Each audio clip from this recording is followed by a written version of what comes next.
Otunga is a farming community, and for long it has been the center for trade and a rallying point for both buyers and sellers of agricultural products. My name is Vivian, and I am a petty trader at Otunga Market. I live a simple life, like every other local trader in these parts. I sell vegetables, enjoy our village gossips with my fellow traders, and return home at sunset to start the routine again the next day. But everything changed the day I bought the mirror. It was a beautifully framed mirror, one that caught my eye as a vendor passed by my shade. I had sold all my vegetables by the end of the day and was preparing to leave when I remembered the mirror. Eager to admire myself before heading home, I propped it up on the table and gazed into it. But what caught my eyes was not my reflection. In the mirror, behind me, stood something dreadful. A hideous, towering monster. It stood at a nearby store, as if searching for something, but when I spun around to confront it, there was nothing. Confused, I glanced back at the mirror, and there it was again, lurking in its reflection but not in the real world. I grabbed my basket and the mirror, and fled the market, heart pounding. I felt an eerie presence trailing me as I rushed home, though every time I glanced over my shoulder, the street was empty. The monster haunted me, not just in the mirror, but in my dreams and even in my waking hours. Sometimes I'd hear strange sounds, whispers in the dark, growls in empty rooms. My sanity frayed as the days turned into weeks. No one knew what was happening to me. Twice, I was hospitalized for hysteria. My neighbors and friends grew terrified, avoiding me, whispering about my condition. In desperation, they took me to a renowned spiritualist, an old woman whose reputation for battling dark forces was known throughout the region. When I told her about the mirror, she sighed deeply, as though she had heard this tale before. You've seen an entity that should never be seen. The mirror exposed it, a creature that dwells between realms, hidden from human eyes. But now that you've seen it, it wants you dead. It cannot allow its existence to be known. I trembled at her words. What can I do? I asked, my voice barely a whisper. The spiritualist handed me a small, weathered pouch filled with strange herbs and stones.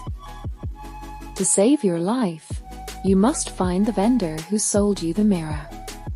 The mirror is cursed, a doorway for the entity. Only he knows how to close it. The vendor. My mind raced back to the day I bought the mirror.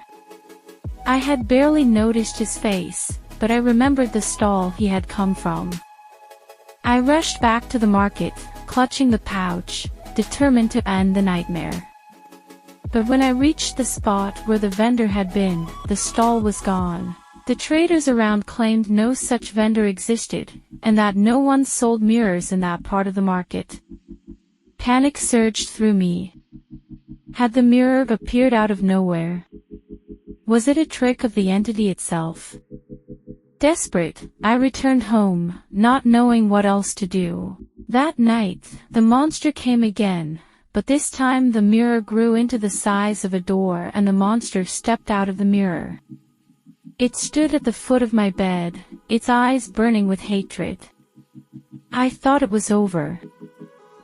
But then, the pouch I had been given began to glow. The herbs inside smoldered, releasing a pungent smoke that filled the room. The monster recoiled, letting out a terrible shriek. It clawed at the air, trying to retreat back into the mirror. The smoke thickened, and the creature vanished with a final, echoing wail. In the morning, I packed a bag and ran back to the market, desperate to find the vendor who had sold me the mirror. I got to the spot where his stall had been, and again I asked around, but no one remembered a mirror vendor. It was as if he had never been there. Over the next few days, the figure continued to appear, getting closer and closer to me each time, I knew I didn't have much time. My time was almost up. I grew more frantic. I searched every corner of the market, asking every vendor if they had seen the man. Finally, an old woman at a nearby stall pulled me aside. "The mirror vendor," she whispered. "He doesn't sell regular mirrors. He sells curses. You must find him before it's too late." "How?" I asked, trembling. "No one knows where he is. He will return when the curse has taken its hold on you," the old woman said. "But there's a way to draw him out. You must sacrifice 3 goats before the mirror, remove the skin and their tails and turn them into a whip. Use it to whip the mirror continuously, and he will come." I did as was told by the strange old woman. That night, armed with the whip, I stood in front of the mirror. Suddenly the shadowy figure was there again, watching me from the other side of the glass. With a deep breath, I swung the whip at the mirror. The glass cracked, but didn't shatter. The figure in the mirror grinned, its red eyes glowing brighter. I swung again, harder this time, and the figure let out a horrible scream as it dissolved into a cloud of smoke. For a moment, the room was silent. Then, I heard footsteps, and a knock on my door. With trembling hands, I opened the door, hopeful yet terrified of what might be on the other side. The mirror vendor stood in the doorway, his crooked smile wider than ever. "You've dissolved our contract, but the curse isn't gone." "What do you mean?" I demanded, backing away. "The contract is ended. You said." "The curse is bound to you. He interrupted. Destroying the contract and stopping it from running its course won't free you. It will only expose me, and give you some time. There's only one way to undo it. You must return what was taken. The mirror was a window, a gateway for the creature. Now it's trapped in our world because of you. You have cracked the mirror. You must find the creature and send it back, or you will never be free." "How do I do that?" I asked, my voice shaking. The vendor handed me a small, silver mirror from his bag. "This mirror will show you the creature's true form, but beware, it will not go willingly."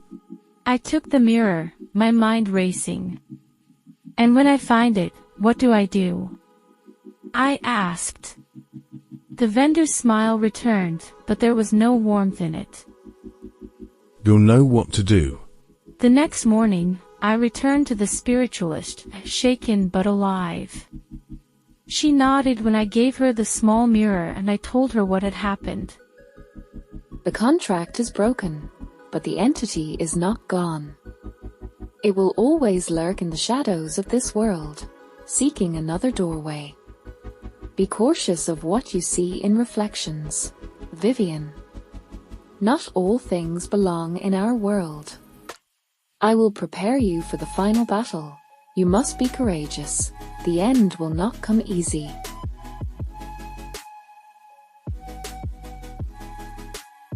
Thanks for watching. Please encourage me by hitting the like and subscribe button.